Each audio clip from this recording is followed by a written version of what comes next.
मुलेठी या लिकरस रूट।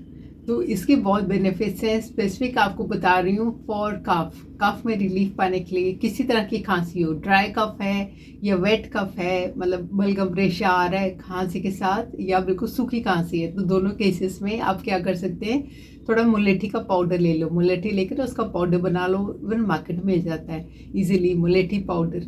तो इसका आपने कैसे लेना है, इसको आपने शहद में मिक्स कर लो, आधा चम्मच शहद लो और इसमें मुलेठी पाउडर मिक्स करो और इसको आपने एक्चुअली चाटना है। तो हल्का हल्का से खाना है इसको, और दिन में 2 बार ले लो, सुबह ले लो, शाम ले लो, और ये आपको रिलीफ देगा खांसी की प्रॉब्लम में।